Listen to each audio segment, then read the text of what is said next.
Batam Channel. A few moments later.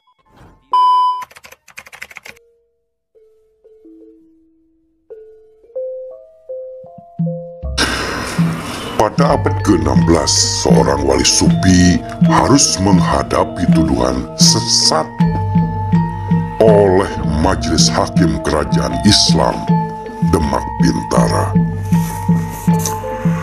Gara-gara tuduhan ini, Syekh Siti Jenar alias Syekh Lemah Abang, sang wali, harus menjalani hukuman mati.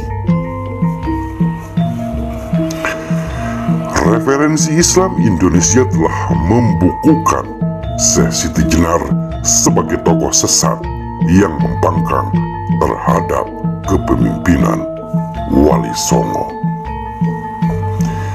Istilah kafir, murtad, jindik, dan ateis adalah tuduhan yang akrab dialamatkan kepadanya.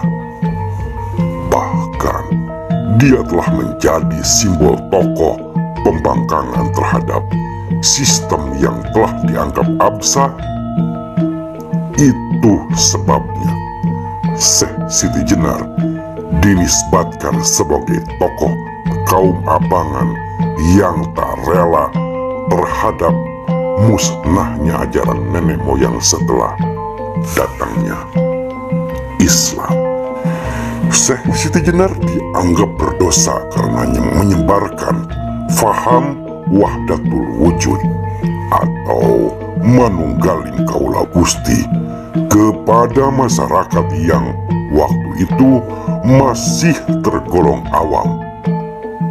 Lebih fatal lagi adalah ucapannya "Ana al-haq, akulah al-haq", sebuah pernyataan yang menyebabkan Al-Halaj dihukum mati.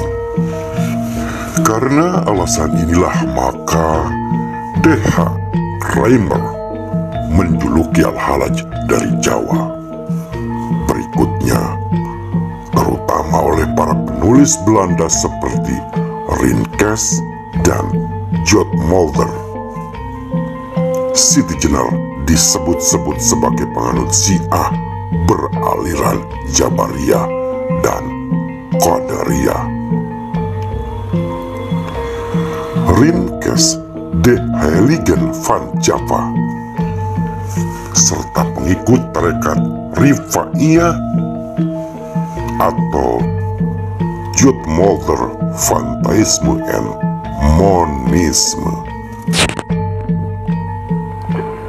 Bahkan Kramer dalam N. Japanski Primbon menempelnya sebagai musuh dalam selimut bagi Islam.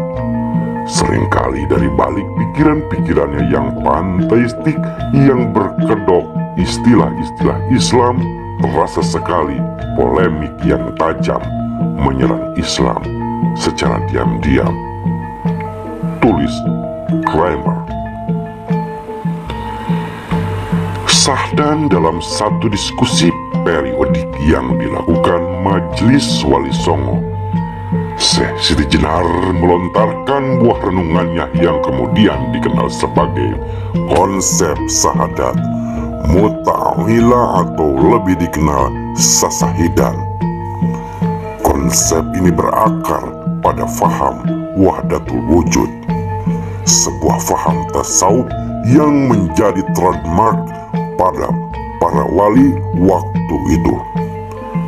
Sasahidan adalah tafsir Syekh Siti Jenar terhadap Al-Quran Surat Toha ayat 14. Sesungguhnya aku ini adalah Allah, tidak ada Tuhan melainkan aku, maka sembahlah aku dan dirikanlah sholat untuk mengingatku.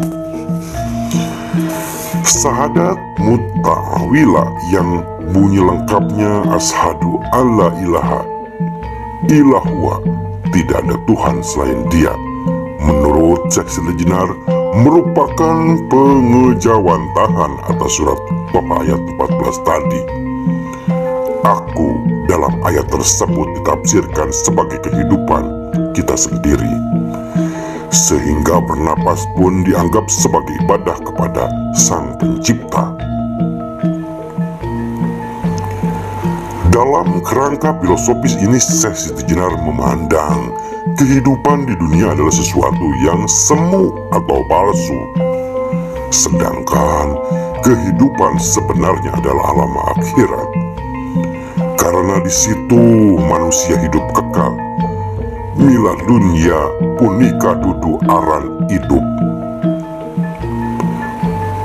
Pratandane sira pecah, aneng doyo ingaran pati, kata Syekh Siti Jenar.